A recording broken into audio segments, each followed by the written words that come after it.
હરે કૃષ્ણ કૃષ્ણ કૃષ્ણ હરે હરે, હરે રામ રામ રામ હરે હરે.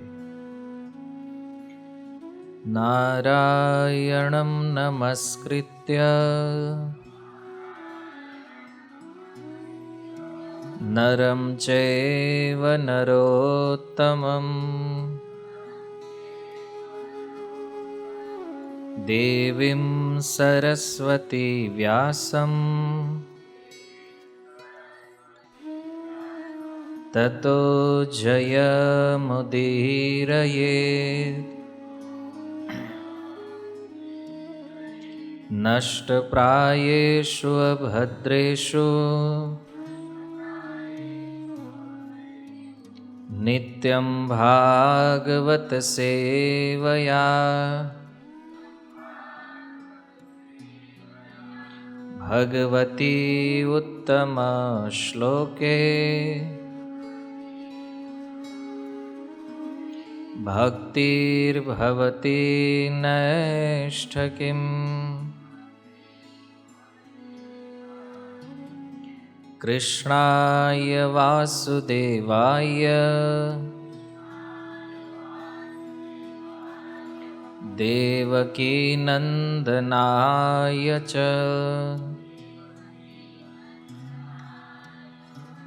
નંદગોપકુમારાય ગોવિંદાય નમો નમઃ. હરે કૃષ્ણ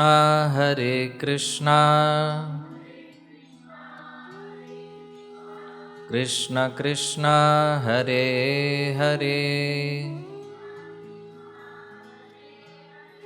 હરે રામ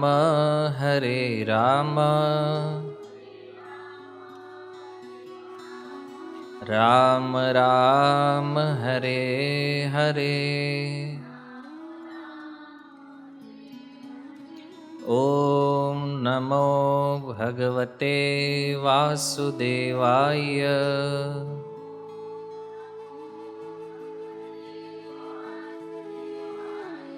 ઓમ નમો ભગવતે વાસુદેવાય.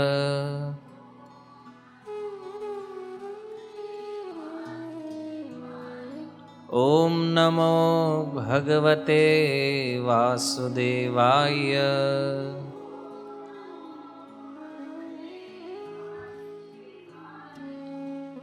હરે કૃષ્ણ.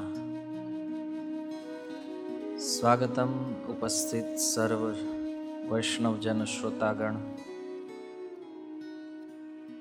શ્રીમદ ભગવદ્ ગીતા અધ્યાય 6 શ્લોક ક્રમાંક 33. અર્જુન ભગવાનને એક સુંદર જિજ્ઞાસા કરતા કહે છે, અર્જુન ઉવાચ યો અયમ યોગસ્ત્વયા પ્રોક્તઃ સામ્યેન મધુસૂદન એતસ્યાહમ ન પશ્યામિ ચંચલત્વાત સ્થિતિમ સ્થિરામ. અર્થાત કે હે કૃષ્ણ, જે યોગ પદ્ધતિનું વર્ણન તમે મને કર્યું, પ્રોક્તઃ, પણ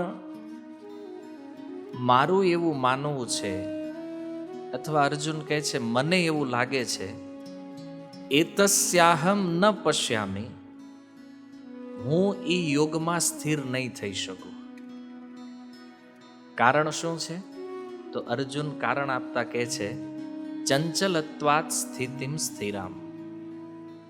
કારણ કે હે પ્રભુ, મન જે છે ને બહુ ચંચળ છે, એટલા માટે હું યોગમાં સ્થિત થઈ શકું એમ નથી. તો શ્રીમદ ભગવદ્ ગીતાની અંદર તમે જોશો અધ્યાય 1 થી અર્જુનના મનમાં યુદ્ધ કરવા પ્રતિ એક સંદેહ હતો, અને એ સંદેહ ધીરે ધીરે જિજ્ઞાસામાં પરિવર્તિત થયો દ્વિતીય અધ્યાયથી. તો જેમ જેમ અર્જુનની જિજ્ઞાસા વધતી ગઈ, ભગવાન એને એક પછી એક યોગ પદ્ધતિઓ શીખવતા ગયા.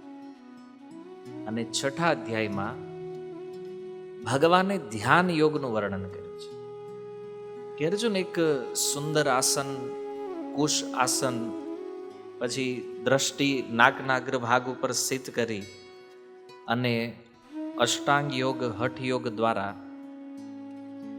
કોઈ વ્યક્તિ પોતાના મનને જીતી શકે છે. એકાગ્ર મન દ્વારા યદિ કોઈ વ્યક્તિ ભગવાનની ઉપાસના કરે છે અથવા કોઈ પણ યોગ પદ્ધતિ દ્વારા એ ભગવાનનું ધ્યાન કરે છે, તો બની શકે છે કે એ સ્થિરતાને પ્રાપ્ત કરી લેશે. અહીંયા અર્જુન કહે છે સ્થિતિમ સ્થિરામ, અને વ્યક્તિ સ્થિર થશે. પણ જો અર્જુને ક્લિયર ના પાડી દીધી ભગવાનને કે એ થાય એમ નથી પ્રભુ. કેમ? કારણ કે મન બહુ ચંચળ છે. સીધું કારણ એ આપ્યું છે. તો અર્જુન અસ્વીકાર કરે છે કે મારું મન ચંચળ છે એટલે હું યોગમાં સ્થિર રહી શકું નહીં. અને ભગવાને કીધું યોગમાં સ્થિર રહેવું જોઈએ અર્જુન તારે હંમેશા માટે, હર સમય. તો અર્જુન કહે છે પ્રભુ આ પોસિબલ નથી. કારણ શું છે? કે યોગ એવી વસ્તુ છે કે એમાં કોઈ વ્યક્તિ અમુક સમય માટે સ્થિર રહી શકે. માની લ્યો તમે એનો એક્સપિરિયન્સ કર્યો હશે કે તમને એમ કહેવામાં આવે કે ભગવાનમાં તમારે તમારા મનને રાખવાનું છે. તો આપણને ખબર છે સત્સંગમાં બેઠા હોય, ક્યાંક કથા સાંભળતા હોય અથવા જપ કરતા હોય, તો એટલો સમય આપણું મન કદાચ રહે ભગવાનમાં. પણ કીધું 24 કલાક એ તો સંભવ નથી ને, કારણ કે આપણે કંઈક ને કંઈક કામ કરવા જશું તો મન પાછું ત્યાં લાગશે, તો ક્યારેક ભગવાનમાંથી હટી જાય. હવે પ્રોબ્લેમ એ છે કે મન એક જ છે, તો યા તો એ ભગવાનમાં રહેશે અથવા તો વિષયોમાં લાગેલું રહેશે. બેમાંથી એક જગ્યાએ સ્થિર રહેશે, પણ બેયમાં રહેતું નથી. હજુ શીલ પ્રભુપાદ આના તાત્પર્યમાં કહે છે કે આજથી 5000 વર્ષ પૂર્વ અર્જુન ના પાડે જ ભગવાનને, આ કંટ્રોલ થાય એમ નથી. તો કળિયુગમાં તો વાત જ પૂછવાની નથી. કારણ શું આપ્યું છે અર્જુનને ખબર? આની પછીના શ્લોકમાં અર્જુન કહે છે ચંચલમ હિ મનઃ કૃષ્ણ પ્રમાથી બલવદ દૃઢમ તસ્યા અહમ નિગ્રહમ મન્યે વાયોરિવ સુદુષ્કરમ. કહે છે પ્રભુ વાયુને રોકવો જેટલો કઠિન છે, વાયુને કોઈ કંટ્રોલ કરીએ કે નહીં, તો વાયુને કંટ્રોલ કરવું જેટલું કઠિન છે ને એટલું જ મનને કંટ્રોલ કરવું કઠિન છે. અને જો અર્જુનમાં એક ક્ષમતા હતી, અર્જુન સ્વર્ગલોકની અંદર જઈ અને દેવતાઓ પાસેથી જે દિવ્ય અસ્ત્ર એને ગ્રહણ કર્યા, તો એમાં એને વાયુ અસ્ત્ર પણ પ્રાપ્ત છે. અર્જુનમાં એ સામર્થ્ય છે, એ હવાને કંટ્રોલ કરી શકે છે. અને એ અર્જુન શું કહે છે પ્રભુ? આ મન કેવું છે? તો કે પ્રમાથી. પ્રમાથીનો અર્થ છે પ્રકૃષ્ટ રૂપેણ મથતી. આ છે ને મન બહુ સારી રીતે વ્યક્તિને એવો ઘુમાવી દે, એવું મંથન કરી નાખે છે કે આને કંટ્રોલમાં લાવી શકાય એમ નથી કોઈ પણ ઉપાય. અર્જુન કે મને કોઈ રસ્તો નથી દેખાતો. એટલે આપણે વિચાર એ કરવાનો છે કે અર્જુન જો ના પાડતા હોય કે મન કંટ્રોલમાં ન થાય, તો આપણીથી થાય ખરું? કેમ લાગે છે તમને? થઈ શકે છે? નહીં થઈ શકે. અને જો એવું નથી કે અર્જુને કેવલ કીધું કે ચંચળ મન છે, પ્રમાથી છે, બળવા નહીં એટલું છે, અને એટલા માટે મારું એવું માનવું છે, અર્જુન કહે છે કે એકવાર હું હવાને કંટ્રોલ કરી શકું, પણ આ મનને હું કંટ્રોલ કરી શકું એમ નથી. તો ભગવાને એવું ન કીધું કે નહીં અર્જુન તારી વાત તો બરાબર છે ભાઈ, તું ના પાડે છો કે મન કંટ્રોલ થાય એમ નથી, પણ ભગવાને કીધું તું ટ્રાય કરી જો તો કેમ થાય છે. ભગવાને અર્જુનના મતનો તરત જ સ્વીકાર કરી લીધો. અને ભગવાન કહે છે, શ્રી ભગવાન ઉવાચ, ભગવાન કહે છે અસંશયમ મહાબાહો, હે મહાબાહુ બળવાન અર્જુન, અસંશયમ, આ વિષયમાં કોઈ સંદેહ નથી, કોઈ સંશય નથી મને. મતલબ ભગવાને અર્જુનની એ વાત સ્વીકાર કરી કે અર્જુન તું જે કહે છો ને 110% સત્ય વસ્તુ છે. આમાં થોડો એવો સંશય નથી કે મન કંટ્રોલ થઈ જાય. એટલે ભગવાને કીધું અસંશયમ મહાબાહો મનો દુર્નિગ્રહ ચલમ. આ મનને વશ કરવું બહુ કઠિન છે, પણ એના માર્ગે ભગવાને બતાવ્યા. અભ્યાસેન તુ કૌંતેય વૈરાગ્યેણ ચ ગૃહ્યતે. અભ્યાસ અને વૈરાગ્ય દ્વારા આને કંટ્રોલ કરી શકાય છે. તો અર્જુને કીધું એ થતું હશે, પણ એ મને તો નથી લાગતું કે આ મારા કામનો વિષય હશે. અર્જુને એકદમ અસમર્થતા પોતાની બતાવી. તો જુઓ, એક પ્રશ્ન આપણી અંદર થાય કે મન ચંચળ છે. આ તો બધા લોકો જાણે છે, બધાને ખબર છે મન ચંચળ છે. ચંચળ વસ્તુઓ કેટલી છે આ જગતમાં?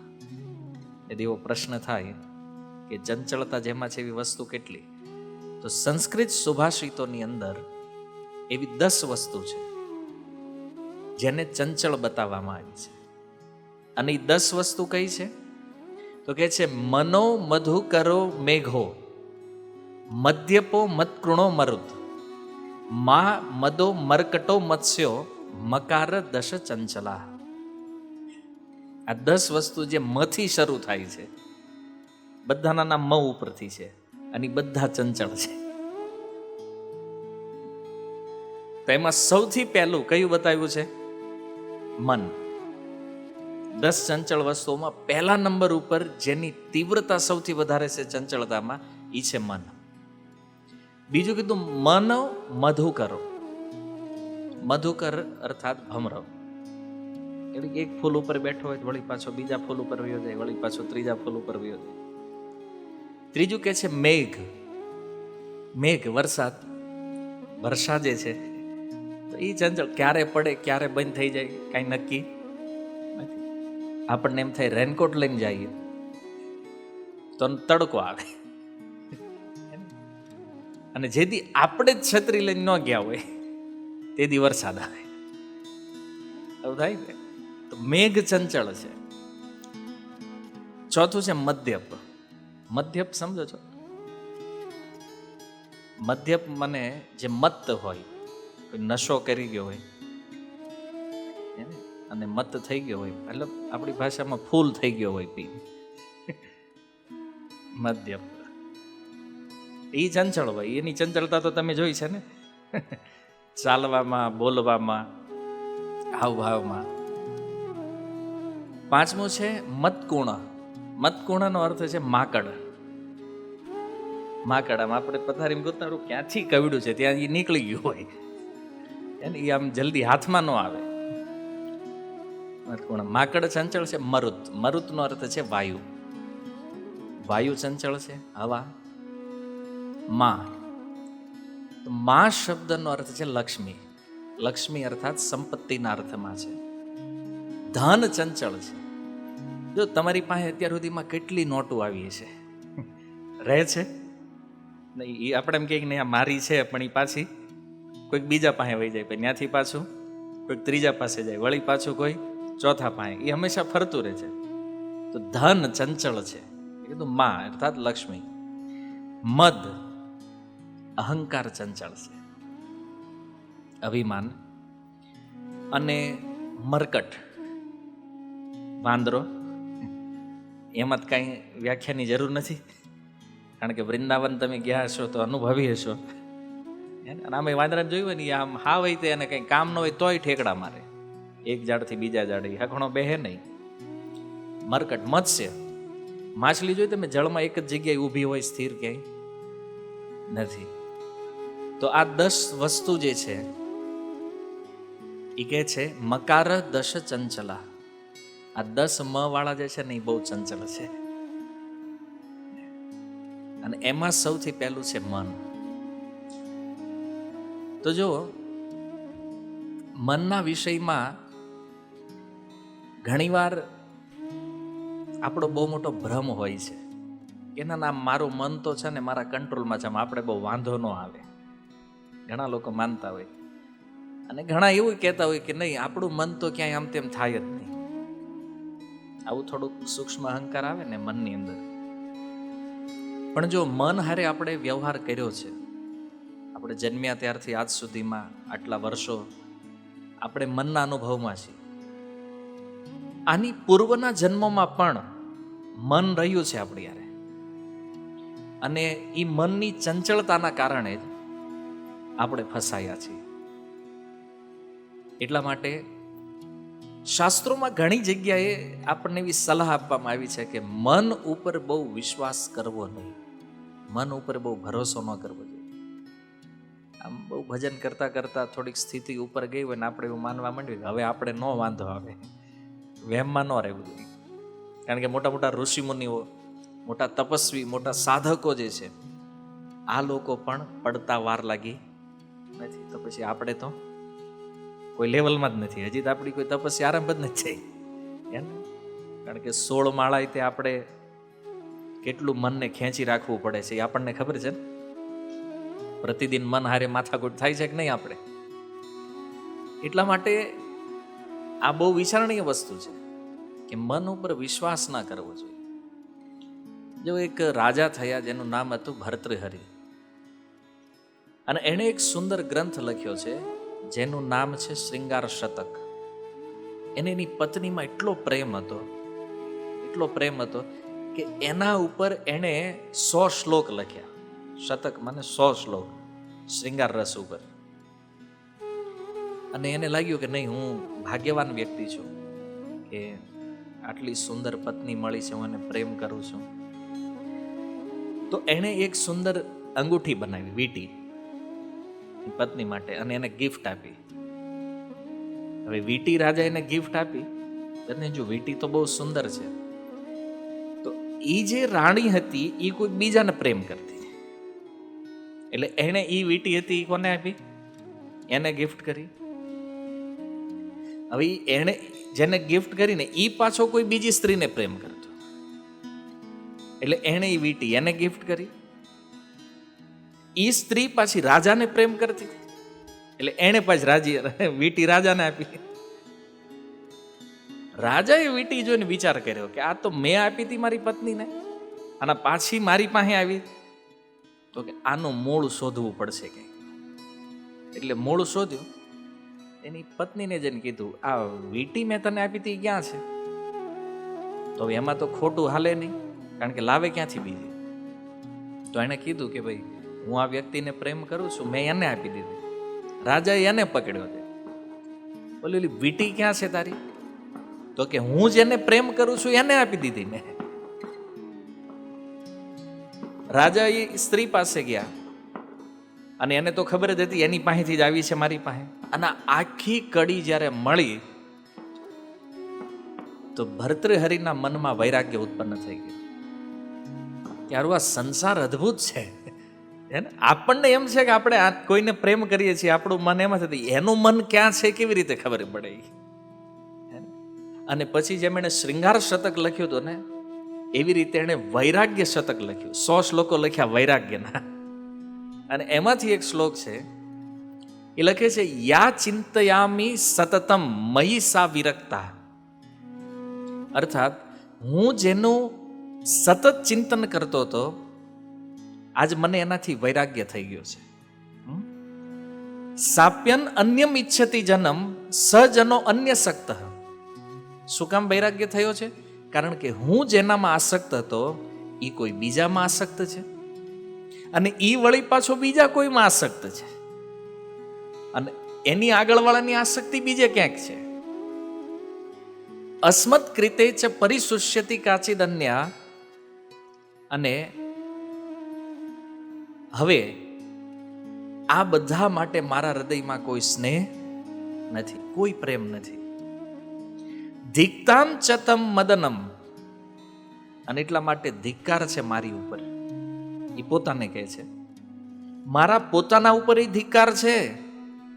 મદનમ, અને કામદેવને ધિક્કાર છે એને, કે જે કામે આ એકબીજાને ધંધે લગાડ્યા છે. મદનનો અર્થ કામદેવ છે. એને કીધું પહેલા પોતાની જાતને, મેં આટલો વિશ્વાસ કર્યો મારા મન ઉપર, મને પણ ધિક્કાર છે, કામદેવને પણ ધિક્કાર છે. ઇમામ, ઇમામનો અર્થ છે આ જેટલા જોડાણેલા છે ને એ બધાને ધિક્કાર છે. મામ ચ, અને સાથે મને પણ.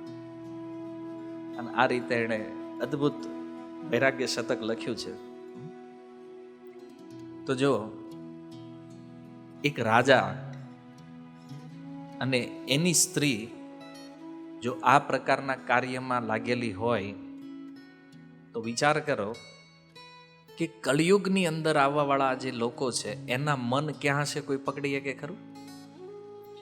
ચાણક્ય પંડિત એક બહુ સુંદર વાત કહે છે કે ઘણીવાર આપણને એવું લાગતું હોય કે મારી જે પત્ની છે એ મને પ્રેમ કરે છે, આપણી સાથે રહેતી હોય, આપણી બાજુમાં હોય, પણ ચાણક્ય પંડિત કહે છે મન ક્યાં છે આ કોઈ પકડી શકે?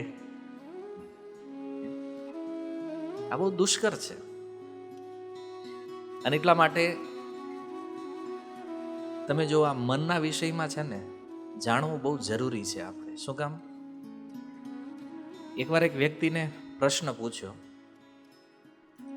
કે અમેરિકાની અંદર આપણે કમાવા જવું હોય તો સૌથી વધારે પૈસો કયા ધંધામાં છે?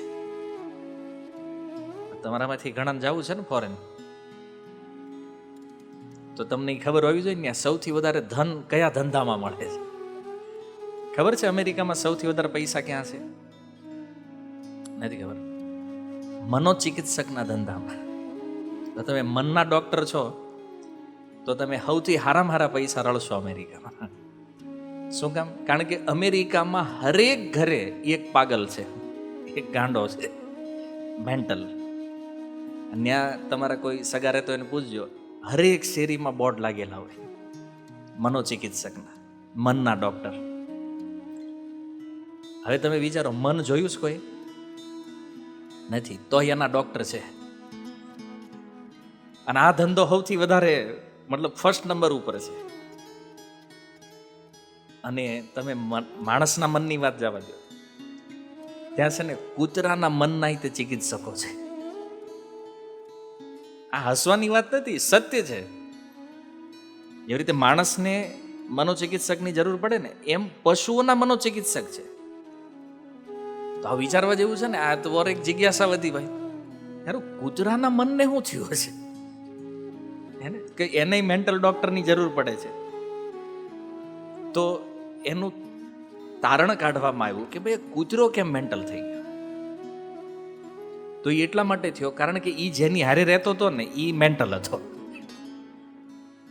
સમજો? મતલબ એનો જે માલિક હતો ને એ મનનો રોગી હતો, અને કૂતરો એની હારે રહ્યો એટલે એ મનનો રોગી થઈ ગયો. અને એ કૂતરાને હારા કરવા માટે પાછું એને મનોચિકિત્સકની જરૂર પડે છે. સમજવાનો વિષય એ છે કે મનનો સ્વભાવ એવો છે, જેના સંગમાં રહે ને એ એવું થઈ જાય.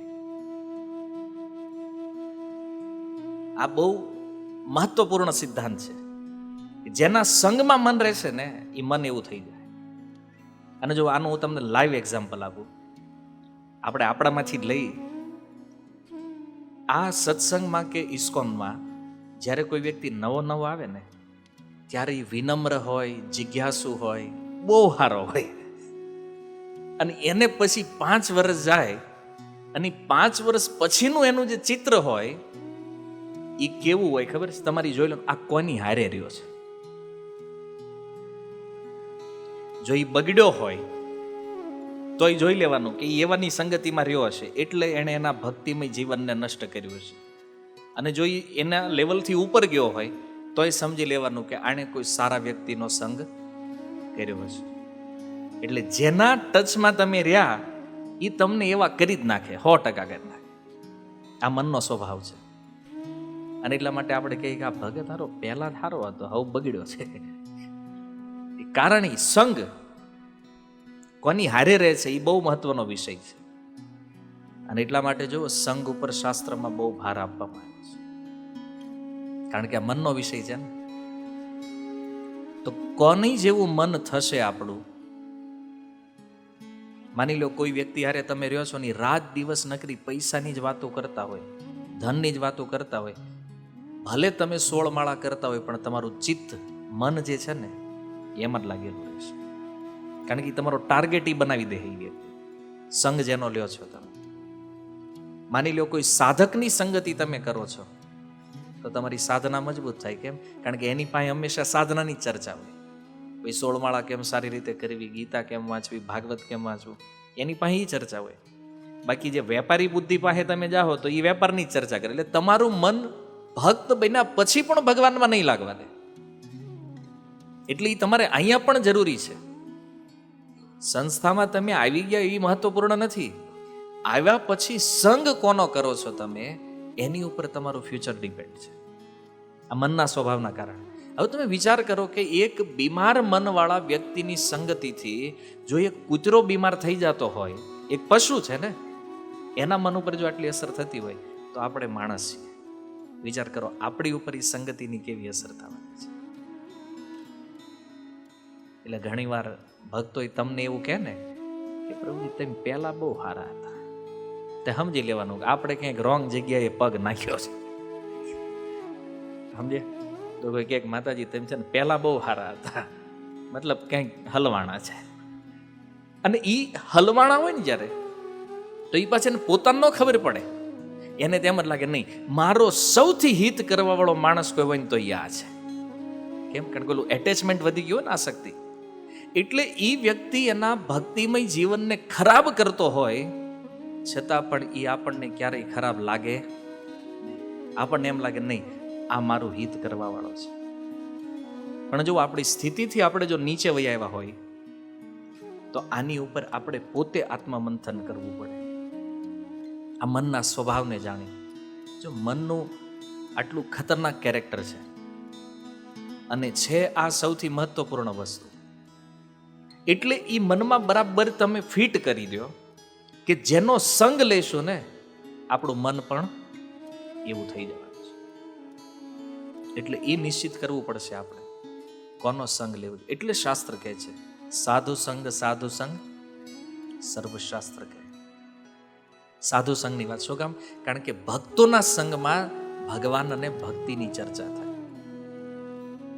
બાકી ભૌતિક સંગતિમાં માની લો કે ધનની ચર્ચા, એટલે એ હવેની વાતો તો બધી કરોડો અરબોની હોય, અને કરોડ મગજમાં જો ગરી ગયા ને એકવાર, પણ નીકળવું મુશ્કેલ છે ભાઈ. કારણ કે આપણને એમ થાય કે આપણે રહી જાઓ, આખું ગામ રળી લે. અને આવો વિચાર જો મનમાં આવી ગયો એટલે આ મન થઈ ગયું બીમાર. પછી તમને ભક્તિમાં એ આનંદ નહીં આવે, ભક્તિમાં એ રુચિ નહીં લાગે. તમે માળા કરવા બેસો પણ પછી ઓલું જ દેખાય, બિલ્ડિંગો, બેંક બેલેન્સ. કેમ? કારણ કે દિવસ રાત ચર્ચાની જ કરીએ છીએ આપણે. માની લો કોઈ ભક્ત સાથે તમે ક્યાંક ઉભા રહ્યા, ચર્ચા હેની છે? ભાઈ ઓલા ધંધામાં તો આટલી પ્રોગ્રેસ થઈ ગઈ, ઓલા ધંધામાં આટલા પૈસા મળે એમ છે, એટલે પાછા એમાં. અને સત્સંગ તો કે અઠવાડિયે એકવાર. તો વિચાર કરો મન કોની જેવું થાય? આપણી બાહ્ય સંગતિ વધારે છે ને મનની આંતરિક સંગતિ કરતા. સાધુ સંગ, સત્સંગ કરતા ભૌતિક સંગતિ વધારે છે. એટલા માટે ભક્તોએ બી એલર્ટ, બહુ સતર્ક રહેવાની જરૂર છે.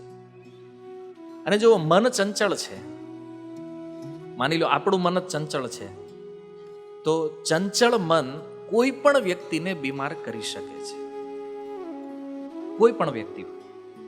એટલા માટે આપણે તત્વત સમજવું પડશે કે મન છે શું, મન તત્વ શું છે. અને બીજો પ્રશ્ન છે કે મન ચંચળ શા માટે છે? હાલો, એ તો તમને બધાને ખબર હતી. આ શ્લોક તમે વારંવાર કથાઓમાં સાંભળ્યો છે, ચંચલમ હિ મન કૃષ્ણ, કે મન ચંચળ છે. પણ હવે પ્રશ્ન એ છે કે મન ચંચળ છે શું કામ? એ ખબર છે? અર્જુને ખાલી એટલું જ ભગવાનને કીધું મન ચંચળ છે ને, એટલા માટે હું આમાં નહીં, યોગમાં સ્થિર નહીં થઈશું. તો પ્રશ્ન એ છે કે મન ચંચળ શું કામ છે? આનું શું કારણ છે? તો જો શંકરાચાર્ય એક બહુ સુંદર વાત કહે છે. આપણા મનમાં જ્યારે કોઈ સવાલ થાય ને, કોઈ પ્રશ્ન જ્યારે આપણા મનમાં ઊભો થાય ને, એનો અર્થ એ છે કે કોઈ વસ્તુ જે છે એના સ્વભાવથી વિપરીત જઈ રહી છે, તો જ પ્રશ્ન થાય, નહીતર સ્વાભાવિક રૂપમાં પ્રશ્ન ન હોય ક્યારેય. શંકરાચાર્ય કહે છે કેવી રીતે? માની લો તમે ક્યારેય કોઈને એ પ્રશ્ન કર્યો, બરફ ઠંડો કેમ છે? પૂછીએ છીએ આપણે ક્યારે, બરફ ઠંડો કેમ છે?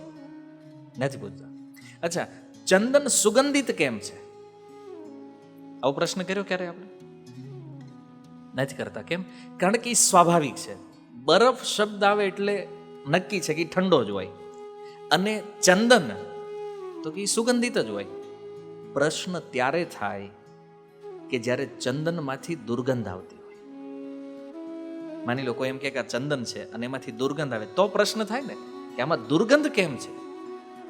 ચંદન તો સુગંધિત, તો સુગંધ હોવી એ સ્વભાવ છે અને દુર્ગંધ હોવી એ વિપરીતતા છે. તો કોઈ વસ્તુ જ્યારે એના સ્વભાવથી વિપરીત જાતી હોય ત્યારે સમજી લેવું જોઈએ કે આપણા મનમાં પ્રશ્ન થશે, આમ કેમ? તો અર્જુને જ્યારે કહી દીધું કે ચંચલમ હિ મન કૃષ્ણ, મન ચંચળ છે, તો પ્રશ્ન આવવો જોઈએ ને, ચંચળતા કેમ? મન ચંચળ શા માટે છે? તો પહેલા મનના સ્વભાવને સમજવો પડશે. તો શંકરાચાર્ય કહે છે કે મનની વાસ્તવિક સ્થિતિ શું છે? એ પ્રશ્ન થાય, મન વાસ્તવમાં છે શું અને કઈ સ્થિતિમાં છે? તો જો મન શુદ્ધ વસ્તુ છે, પ્યોર છે મન, પણ એની બે ગતિ છે. જો એ બંને ગતિઓના નામ સેમ જેવા છે, ખાલી બહુ માઇનોર ડિફરન્સ છે, સમજવું. એક છે ચિત્ત અને એક છે ચિત્ત. સમજમાં આવ્યું? બે શબ્દમાં ફરક શું છે? ચિત્ત અને ચિત્ત, આ બે ગતિ છે મનની. અચ્છા, ચિત્ત કોને કહેવાય? જે છે ને લાંબુ ચિત્ત. ચિત્તનો અર્થ જે વિષયોમાં આસક્ત મન જે છે એને ચિત્ત કહેવામાં આવે છે, અને જે શુદ્ધ મન છે એને ચિત્ત કહેવામાં આવે છે. સમજમાં આવે છે શબ્દ બે? વિષય આસક્ત જે છે એ છે ચિત્ત, અને વિષયોથી મુક્ત જે શુદ્ધ સ્થિતિમાં છે એ છે ચિત્ત. તો એક ઉદાહરણ દ્વારા આપણે સમજીએ. શાસ્ત્રોમાં ઘણી વાર આ એક્ઝામ્પલ તમે સાંભળ્યું છે. વરસાદ જ્યારે પડે તો વરસાદનું જે બિંદુ છે એ જ્યાં સુધી ઉપરથી નીચે આવે છે એ અવસ્થામાં શુદ્ધ હોય, એમાં કોઈ ભેળસેળ નથી, કાંઈ નથી હોતું. પણ એ જેવું નીચે પડે, માટી સાથે મળે એટલે એ અશુદ્ધ થઈ જાય, ગંદુ થાય ને એમાં. તો એ થઈ ગયું ચિત્ત, અશુદ્ધ અવસ્થામાં. એવી રીતે મન શુદ્ધ છે, પણ આ મન જ્યારે ત્રણેય ગુણો સાથે મળે છે, સત્વગુણ, રજોગુણ અને તમોગુણ, આ ગુણ સાથે જ્યારે મનનો સંપર્ક થાય છે ત્યારે મન જે છે ને એ અશુદ્ધ થઈ જાય છે. ત્યારે મન જે છે ને એ ચંચળ બને છે. તમે જો શરીરના વિષયમાં ગીતામાં ભગવાન કહે છે, ભૂમિરાપો નલો વાયુ ખમ મનો બુદ્ધિ રેવ છે અહંકાર ઇતિયમ્મે ભિન્ના પ્રકૃતિ અષ્ટધા. 8 પ્રકારની જે ભૌતિક પ્રકૃતિનું ભગવાને વર્ણન કર્યું એમાં 5 સ્થૂળ છે, પૃથ્વી, જળ, અગ્નિ, વાયુ અને આકાશ, અને 3 જે છે એ સૂક્ષ્મ છે, મન, બુદ્ધિ અને અહંકાર. ઠીક છે? તો આપણે એ સમજવાનું છે કે 5 જે સ્થૂળ વસ્તુ છે એને તો આપણે બરાબર સમજીએ છીએ. પૃથ્વી, જળ, અગ્નિ, વાયુ, આકાશ કે એટલે બધાને પંચ મહાભૂત એકદમ ક્લિયર થઈ જાય છે, બરાબર. પણ જે 3 સૂક્ષ્મ વસ્તુ છે એ વાસ્તવમાં 4 છે.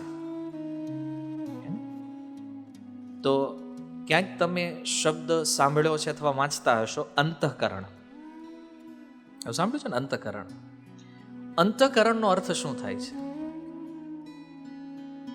અંતઃકરણનો અર્થ છે મન, બુદ્ધિ, અહંકાર અને ચિત્ત.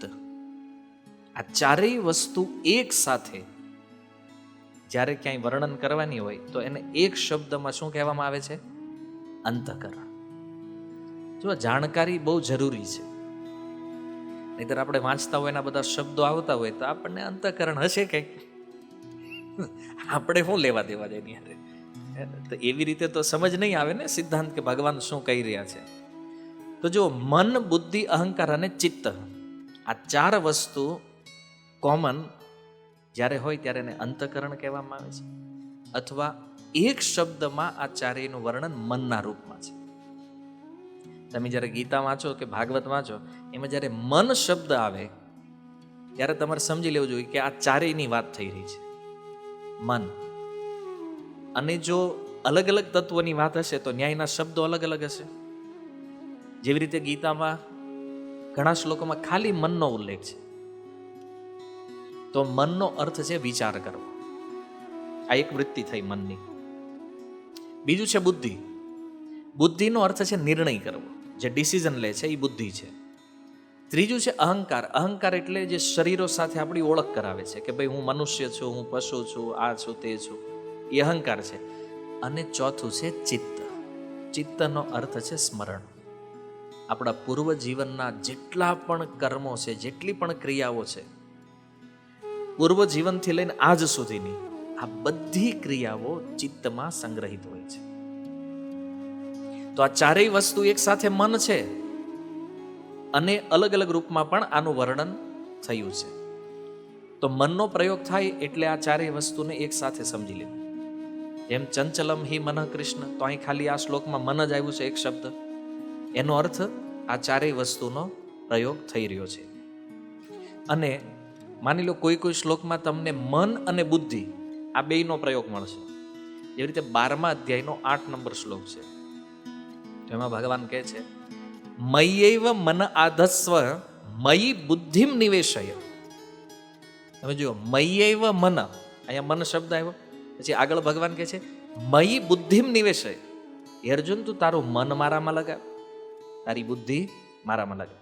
તો એનો અર્થ શું થયો કે અહીંયા મન અને બુદ્ધિને ભગવાન અલગ અલગ બતાવી રહ્યા છે બેયને. સમજ્યા? તો અહીંયા મનનો અર્થ શું સમજવાનો છે?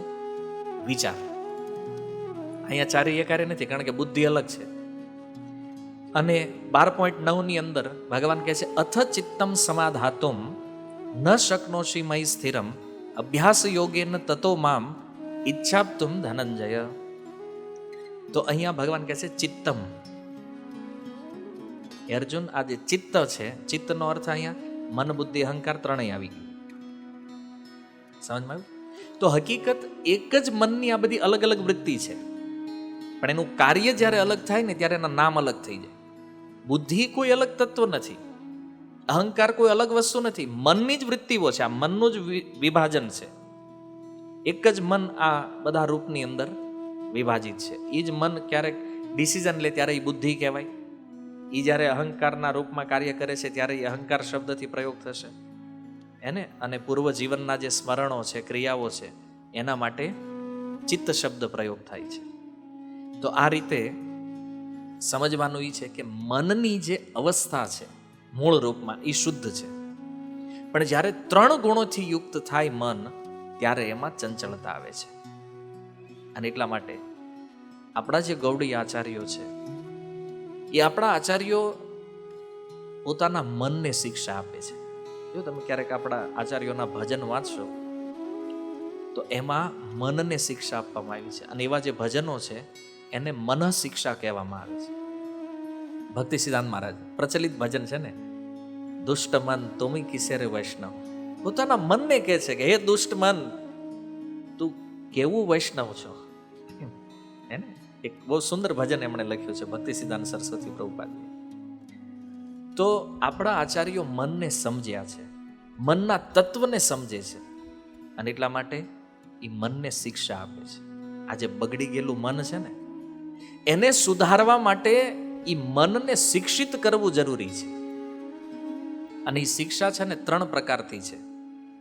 3 રીતે આપણા આચાર્યોની સિસ્ટમ છે મનને સમજાવવાની, એને શુદ્ધ કરવાની. પહેલું છે પ્રેમથી. પહેલા પ્રેમથી સમજાવે. રઘુનાથદાસ ગોસ્વામી કહે છે કે હે મારા ભાઈ, મન શિક્ષાના 12 શ્લોક લખ્યા છે રઘુનાથદાસ ગોસ્વામી. તો એમાં કહે છે કે હે મારા ભાઈ, હે મારું મન, હું તારા ચરણ પકડું છું, તારા પગ પકડું છું. કેમ? તું મારી વાત સાંભળ. શું વાત સાંભળવાની છે? તો કે છે ગુરુમાં, વૃંદાવન ધામમાં, બ્રજવાસીઓમાં, દીક્ષા મંત્રમાં અને ભગવાન રાધા કૃષ્ણમાં તું દંભનો ત્યાગ કરી દે. આમાં જે તું દેખાવ કરે છો ને, એ દેખાવ ત્યાગ કરી દે. માની લો મન પૂછે આને હું ત્યાગ કરીશ તો મને પ્રાપ્ત શું થશે? બોલે ભગવાનમાં અપૂર્વ રતિ પ્રાપ્ત થઈ જશે તને. એમ એટલે તું મારી વાત માન. એકદમ પ્રેમથી સમજાવે છે, મનના પગમાં પડી કે તું આટલું માની લે. આ રઘુનાથદાસ ગોસ્વામીએ લખ્યું છે મન શિક્ષામાં. બીજું છે મન પ્રત્યે ઉદાસીનતા. પહેલો પ્રકાર થયો પ્રેમથી મનને સમજાવવાનું છે. બીજું ઉદાસીનતા. ઉદાસીનતા કઈ રીતે હોય? માની લો મન ના પાડે, તમને એમ થયું કે નહીં મારે અત્યારે ટાઈમ છે, હમણાં 2-3 કલાક ચાલને 16 માળા થઈ જાય, કરી લો.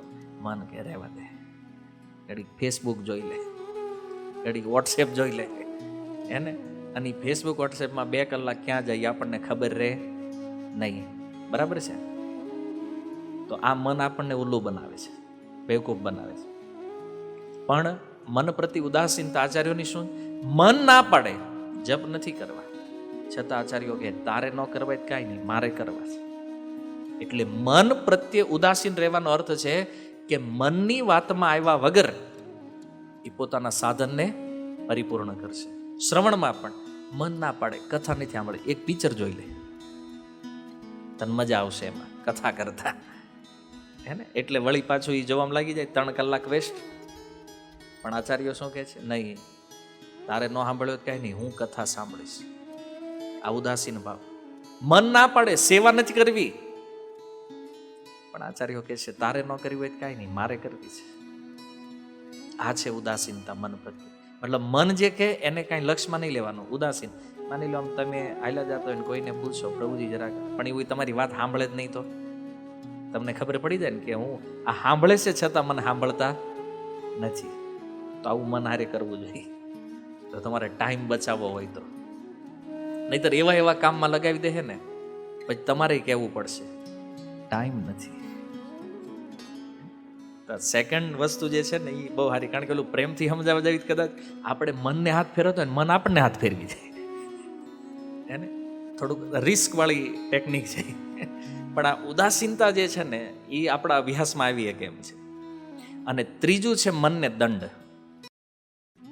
ભક્તિ સિદ્ધાંત મહારાજ કહેતા, જેવા હવારમાં ઉઠો ને મનને 5 ઝાડુ મારો પેલા, અને હુવો ત્યારે 5 જૂતા મારો. એટલે એનો મતલબ એવો નથી કે આમ બૂટ લઈને માથે મારજો. મારવાનો અર્થ છે સતર્કતાપૂર્વક એને કહેવાનું છે કે તારી વાત મારે માનવાની નથી. એકદમ દ્રઢતાપૂર્વક. આ રોજની પ્રેક્ટિસ હોવી જોઈએ, ભક્તિ સિદ્ધાંત મહારાજ કહે છે. અને ભક્તિ સિદ્ધાંત મહારાજે એક બહુ સુંદર રઘુનાથદાસ ગોસ્વામીનું કોટેશન છે. એ મનને કહે છે કે હે મન, તું કપટ કેમ છોડતું નથી? હે ને? બહુ સુંદર શ્લોક કીધો છે. કહે છે આ કપટ તું કેમ છોડતું નથી? કેમ? કારણ કે કપટ કરવું ને ભક્તિમાં એ કેવું છે? બોલે ગધેડાના મૂત્રમાં સ્નાન કરવા જેવું છે. આ ગધેડાના મૂત્રમાં સ્નાન કરીને તુંય બળે છો અને હારે મને બાળે છો. તારે જો નાવું છે તો પછી ભગવદ રસ અમૃતમાં હું કામ છલાંગ નથી મારતો ભાઈ? જો તારે જાવું જ હોય તો કૃષ્ણ કથા, કૃષ્ણ નામ, આ જે રસમય અમૃત છે એ અમૃતમાં છલાંગ માર. એમાં તને સુખ મળશે અને એમાં મને સુખ મળશે. કારણ કે મન જ દુઃખી કરે છે ને. આવી ખોટી જગ્યાએ વયું જાય તો દુઃખ આવવાનું છે કે નહીં? એટલા માટે મનને દંડિત કરવું પડે કે નહીં. તમે જો ભક્તિ સિદ્ધાંત મહારાજની આ વાત બહુ સુંદર છે. ફટકારો રોજ મનને, કારણ કે એમ નામ સીધું થાય એમ નથી. મતલબ એની ડિમાન્ડ પૂરી નથી કરવાની, સમજમાં આવ્યું? અને કંટ્રોલ કરવા માટે એ જરૂરી છે. એટલે એક બહુ સુંદર એક્ઝામ્પલ, તમે સર્કસમાં સિંહ જોયો છે ને, અને જંગલમાં સિંહ જોયો છે, ગીરમાં. તો બેયમાં અંતર હોય છે ને. તો એ જંગલનો સિંહ સર્કસમાં પછી જેમ ઓલો રિંગ માસ્ટર કહેતો હોય એમ કરતો હોય. કારણ શું છે? ગમે એટલો ખૂંખાર સિંહ હોય, પહેલાં એને છે ને ભૂખ્યો રાખે. પકડીને લાવે ને ત્યારે પાંજરામાં પૂર્યો હોય, બહુ તરાડો મારતો આમ ખુલ્લા જંગલમાં ફરીને આવ્યો હોય, તો સર્કસવાળા શું કરે, એને ભૂખ્યો રાખે. અને આમ બહુ ભૂખ્યો, આમ હાવ ઢીલો થઈ જાય ને, એક ટુકડો આપે માંસનો, એટલું લાલચમાં ખાય. પછી પાછો 4-5 દી ભૂખ્યો રાખે, વળી પાછો એક ટુકડો આપે. પછી સિંહને આદત પડી જાય કે જો મારે ખાવાનું જોતું હોય તો ઓલો જે કે ને એમ મારે કરવું પડશે. અને પછી ક્યાંક રિંગમાંથી કૂદી જાય. તો જેમ ઓલાને ભૂખ્યો રાખીને સિંહને ઢીલો કરી નાખ્યો ને, એમાં મનને ભૂખ્યું રાખીને ઢીલું પાડી દેવાનું. પછી તમે જેમ કહો ને એમ જ કરે. સમજમાં આવ્યું? પેલા મન એમ કે ને આવું કરું, તરત ડિમાન્ડ પૂરી નહીં કરવાની એની. આમ જેવો મનમાં વિચાર આવે, મને એમ કે યુટ્યુબ ખોલ્યું છે, હા એક પિક્ચર જોઈ લે, નહીં મૂકી દો ફોન પર, તું કે છે એટલે જોવું જ નથી. પ્રેક્ટિસ કરવી પડશે. આ તમને ભલે આ રિયાલિટી છે. મનને ભગવાનમાં લગાવવું હોય ને તો આટલું સતર્ક બનવું પડશે. બાકી તમને એમાં હાવ ખુલ્લું મૂકી દેવું, ગમે ને એ ઘૂસી જતું હશે, એવી રીતે ભજન થાય કોઈ દી નહીં થાય. આજ માળા થતી હશે ને તો 2 વર્ષ પછી બંધ થઈ જાય. કારણ કે ભક્તિનો અર્થ એવો નથી ખાલી મંદિરે જઈ આવ્યા, સત્સંગમાં આવી ગયા, બસ એટલો ટાઈમ ભક્તિ થઈ ગઈ પછી તમે સ્વતંત્ર છો. ના, હરેક સમય મનને ભગવાનમાં જોડવાનો પ્રયાસ કરવો પડશે. એના માટે આ બધી જે ટેકનિક છે, કોઈ પણ રીતે મનને કંટ્રોલ કરવાની, એ કરવું જ પડશે. કારણ કે જો તમે મનને કંટ્રોલ નહીં કરો ને તો એ તમને કંટ્રોલ કરશે, અને ભગવાનના ધામમાં તો નહીં જવા, એ તો નક્કી છે. એટલા માટે સતર્કતા જરૂરી છે. તો પ્રશ્ન એ છે કે મન ચંચળ શા માટે છે? તો એનો ઉત્તર એ છે, અનાત્મ વસ્તુઓનું ચિંતન કરવાથી. અનાત્મ વસ્તુ એટલે જેમાં આત્મા નથી, એવી વસ્તુઓનું જ્યારે તમે ચિંતન કરો છો ત્યારે મન જે છે ને એમાં લાગી જાય. અને અનાત્મ વસ્તુઓની અંદર 2 ગુણ છે. હવે એને ગુણ તો ન કહેવાય, અવગુણ છે. અવગુણ શું છે? પહેલું, અનાત્મ વસ્તુ સદા રહેતી નથી, હંમેશા નથી રહેતી. તમે જો એમાં બદલાવ થયા કરે, પરિવર્તન, અને એ બદલતી રહે છે. બીજું, આ 2 અવગુણ છે એના. આનું સૌથી શ્રેષ્ઠ ઉદાહરણ છે શરીર. આપણું શરીર જે છે, પહેલું તો એની ઉપર લાગુ થાય કે હંમેશા રહેવાનું નથી, અને બીજું છે આમાં બદલાવ. જેમ ગીતામાં ભગવાન કહે છે ને, કુમાર અવસ્થાથી યુવા અવસ્થા, યુવામાંથી વૃદ્ધાવસ્થા, આમાં કન્ટિન્યુઅસ ચેન્જીસ થયા કરે છે. તો વિચારવાનું એ છે કે વસ્તુઓમાં બદલાવ થાય છે અને એક સમાન રહેતી નથી. આ પરિવર્તન, આ ચંચળતા અનાત્મ વસ્તુમાં હોવાના કારણે મન જ્યારે કોઈ અનાત્મ વસ્તુમાં લાગે ત્યારે મન પણ એના ધર્મને ગ્રહણ કરી લે છે, એટલે મન ચંચળ થઈ જાય. બાકી સ્થિર રહે મન, શુદ્ધ અવસ્થામાં સ્થિર છે, પણ ચંચળતાનું કારણ આ છે, અનાત્મ વસ્તુ. અને એનું સૌથી મોટું ઉદાહરણ જે છે, આનું શરીર તો કોઈ અધ્યાત્મવાદીને સમજમાં આવે આનું પરિવર્તન. પણ આજના સમયમાં યદિ જોવામાં આવે તો આપણી સ્થિતિ એવી છે કે તમને કહેવામાં આવે કે આ 1 કલાકનો વિડીયો છે અને આ તમારે પૂરેપૂરો સાંભળવાનો છે. કેટલો ટાઈમ સુધી તમે જોઈ શકો? કેટલા ટાઈમ સુધી જોઈએ? 5-10 મિનિટ. તમે, આ તો તમારું ઉદાહરણ છે ભાઈ. તમે રોજ મોબાઈલ યુઝ કરો છો કે નહીં? તમારી સામે વિડીયો આવે છે કે નહીં? એક ચિત્ર કેટલો ટાઈમ જોઈ શકો છો તમે? કે આવું વિચાર નથી કર્યું ક્યારે? નથી કર્યું. 7 સેકન્ડ. 7 સેકન્ડે તમારી આંગળી તમારા ફોનની સ્ક્રીન ઉપર પાછી આવી જાય. ટ્રાય કર્યું હોય કાલ કરી જોજો. 7 સેકન્ડથી વધારે આપણું મન કોઈ એક ચિત્ર ઉપર ચોંટતું નથી. આપણે બદલતા જઈએ. અને આજે ઓલું આંગળી જે ફેરવા, આ અભ્યાસ જે થઈ ગયો છે ને, એ એના કારણે છે. અને જેટલું વધારે ફરે છે સ્ક્રીન, એનો અર્થ છે એટલું મન વધારે ચંચળ છે. સમજમાં આવ્યું? આપણું એનાલિસિસ ખુદ પોતે કરવાનું છે. કેટલી આંગળી ફરે છે એમાં. કારણ કે અનાત્મ વસ્તુ છે. એક ચિત્ર જોયું તરત એમ થાય બીજું જોઈ લો, તરત એમ ત્રીજું. આ રીલ્સ અને શોર્ટ્સનો જમાનો જ આમાંથી આવ્યો છે. બોલો, આપણે ગીતા વાંચતા હતા તો આપણને ન ખબર પડી, ફેસબુક વાળાને પડી ગઈ કે આવડાના મનને જોતું છું. ઇન્સ્ટાગ્રામ વાળાને પડી ગઈ આનું મન શું માગે છે. યુટ્યુબ વાળાને ખબર પડી ગઈ, ખબર નહીં ગીતા વાંચતા હશે, અને એને નક્કી કર્યું કે હવે આને લાંબા વિડીયોમાં રસ, ટૂંકા કરો. એક મિનિટના કર્યા, હવે એમાં વધારે મજા જ લોકો, અને એની વાહે વાહે પછી આપણે બદલાવવું પડે. વિચાર કરો કે 1 મિનિટનો વિડીયો પૂરો લોકો નથી જોતા અત્યારે, અને આ મનને ઓર વિચલિત કરશે. કેમ? કારણ કે તમે રીલ્સમાં આવ્યા છો ને 1 મિનિટના વિડીયોમાં. હવે તમને એ નથી ગમતું એટલે તમે આખી નહીં જોવો, એ તમે સ્કીપ કરશો. આ 7 સેકન્ડ ટાઈમ એમાં જ લીધો છે. સમજ્યા કે આપણી સ્થિરતા નથી, મનને ઓર વધારે ચંચળ બનાવે છે. બાકી જુઓ 4 કલાકનું એક સેશન હોય ભાગવત કથાનું, આખે આખું એ સાંભળો નહીં વાંધો આવે બહુ. પણ આજે બધું આ શોર્ટ્સ વાળું જ આવ્યું છે ને, આ મનને વિચલિત કરવાનો છે. તો સીધો આન્સર એ છે કે અનાત્મ વસ્તુમાં જવાથી મનને ચંચળતા પ્રાપ્ત થાય છે. તો એક પ્રશ્ન થાય, આમાંથી નીકળવું કેમ? બિલકુલ ઊંધું કરી નાખો.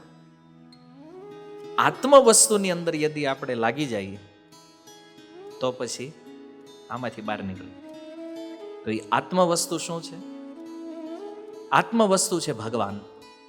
ભગવાનનું નામ, ભગવાનનું રૂપ, ભગવાનના ગુણ, ભગવાનની લીલાઓ. આ આત્મ વસ્તુ છે. જેટલું ભગવાનના નામમાં તમારા મનને લગાવશો એટલું અનાત્મ વસ્તુઓમાંથી મન હટશે. જેટલું ભગવાનની લીલા કથાઓમાં મનને લગાડશો એટલું મન આ અનાત્મ વસ્તુઓમાંથી હટશે. જો વારંવાર ભાગવત શ્રવણની સલાહ શું કામ આપવામાં આવે છે? કારણ કે નામ, રૂપ, ગુણ, લીલા આ બધું ભાગવતમાં છે. અને એમાં એકવાર જેનું ચિત્ત લાગી ગયું છે એનું મન સંસારમાં ક્યારેય લાગે. ઉદાહરણ ગુરુ મહારાજ પોતે છે, જોઈ લો. મહારાજ આજીવન એને ભાગવત સિવાય એનું મન ક્યાંય લાગ્યું? ભગવાનમાં મતિ છે કે નથી? એને એકદમ પ્રકટ એક્ઝામ્પલ આપણી સામે છે. માની લો કોઈ વ્યક્તિને તો સાંભળીને લગાડવાનો છે ને, આપણા માટે લાઈવ એક્ઝામ્પલ આપણી સામે છે. મહારાજે આજીવન એક જ ગ્રંથ ઉપર અભ્યાસ કર્યો છે, શ્રીમદ ભાગવત. જે પ્રમાણે મનની વાત અહીંયા થઈ રહી છે, મન લાગી ગયું. વૈરાગ્ય અને અભ્યાસ તો બંને વસ્તુ છે મહારાજના જીવનમાં. જો વૈરાગ્ય પણ છે અને અભ્યાસ પણ છે, પ્રેક્ટિકલ વસ્તુ છે. એટલા માટે એક પ્રશ્ન મનમાં થઈએ કે મન જે છે ને એ ભૌતિક છે. આપણે પહેલા જે શ્લોક જોયો,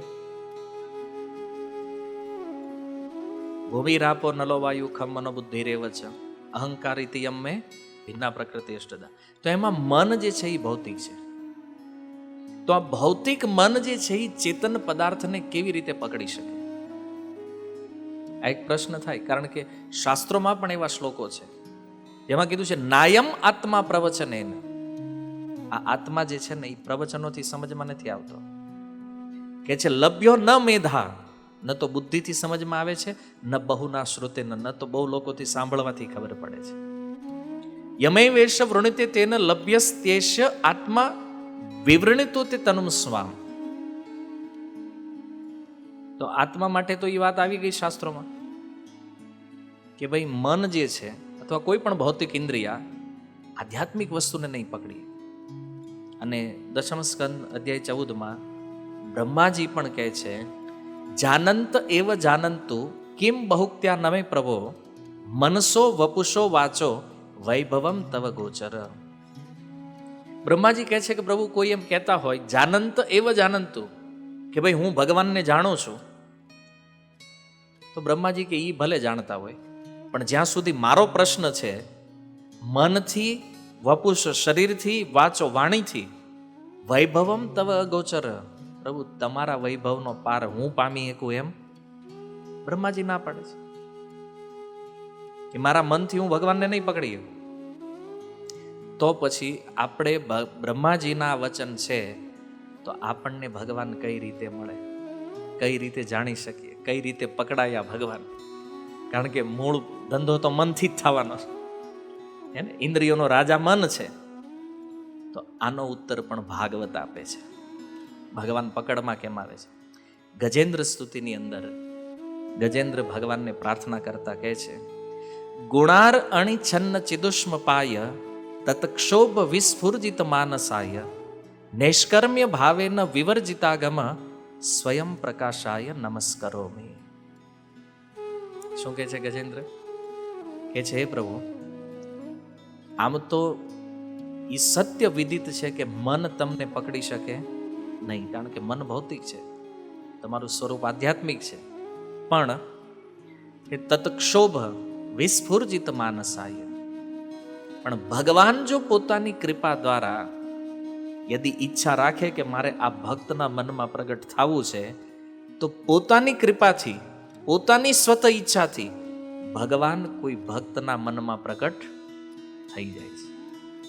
તો ભગવત કૃપા મોટામાં મોટું કારણ છે મનમાં યદિ ભગવાનને લાવવા હોય તો ભગવાન આ શ્લોક દ્વારા, ગજેન્દ્રના આ શ્લોક દ્વારા એ વસ્તુ સિદ્ધ છે કે ભગવાન કોઈ જીવ ઉપર કૃપા કરે કે મારે આના મનમાં પ્રગટ થવું છે, તો ભગવાન જણાય.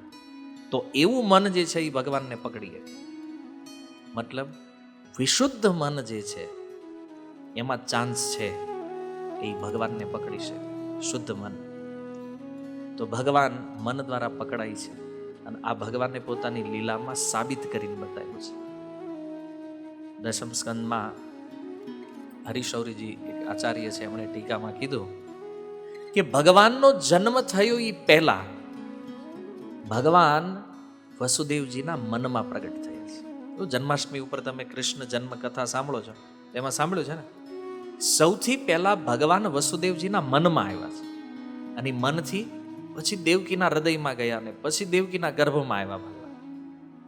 તો સૌથી પહેલા વસુદેવજીના મનમાં આવ્યા. કેમ?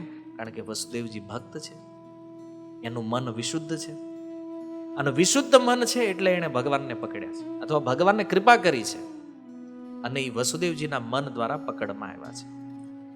અને બીજી એક લીલા સુખદેવ ગોસ્વામી કહે છે 8મા અધ્યાયમાં દશમ સ્કંદમાં, કે ભગવાન જ્યારે આંગણામાં નંદ મહારાજને ત્યાં જે વાછરડાઓ હતા ને, વાછરડાની પૂંછડી ભગવાન જોરથી પકડી લે, તો વાછરડાઓ ઊભા થઈને ભાગે તો ભગવાન એની પાછળ પાછળ ખેંચાય છે. ગોપીઓ આ જોઈ રહી છે.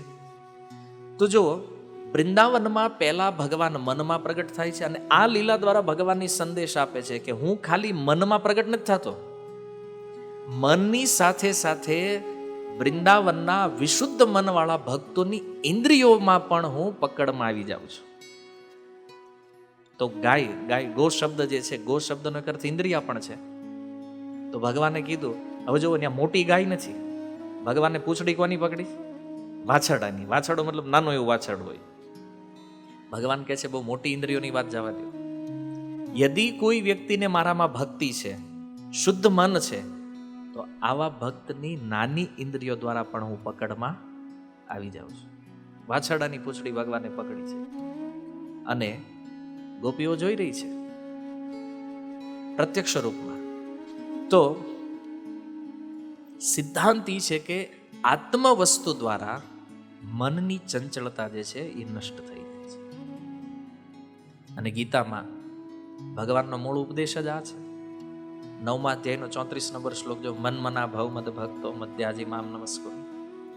એ જ સેમ વાક્ય ભગવાને રિપીટ કર્યું અધ્યાય 18 શ્લોક ક્રમાંક 65માં. મન મના ભવ મદ ભક્તો મધ્યાજી. આ લાઈન ભગવાન 2 વાર રિપીટ બોલ્યા છે ગીતામાં. તો મનઃ, અર્જુન તારું મન જે છે એ મને. આની સિવાયના અનેક શ્લોકો છે 6ઠા અધ્યાયમાં, 12મા અધ્યાયમાં, મય્ય અર્પિત મન કૃષ્ણ, અર્જુન તારું મન મને અર્પિત કર. બહુ ડિમાન્ડ. યદિ ગીતામાં ભગવાન ભક્ત પાસેથી કોઈ માંગણી કરે છે તો એ છે મનની.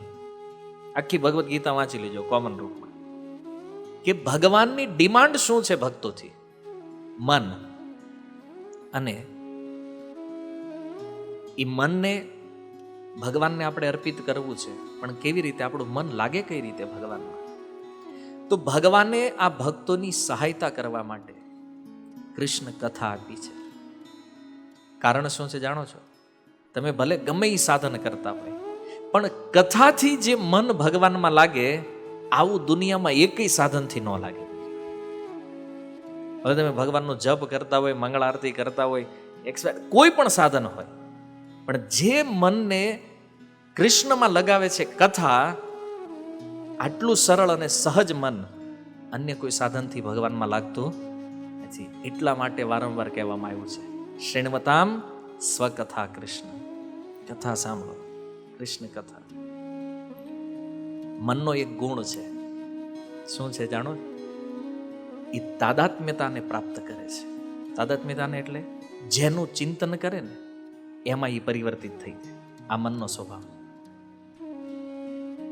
એટલા માટે જો તમે ભૌતિક ચિંતન કરશો તો મન ભૌતિક થઈ જશે, અને ભગવાનનું ચિંતન કરશો તો એ મન કૃષ્ણ ભાવના ભાવિત થશે.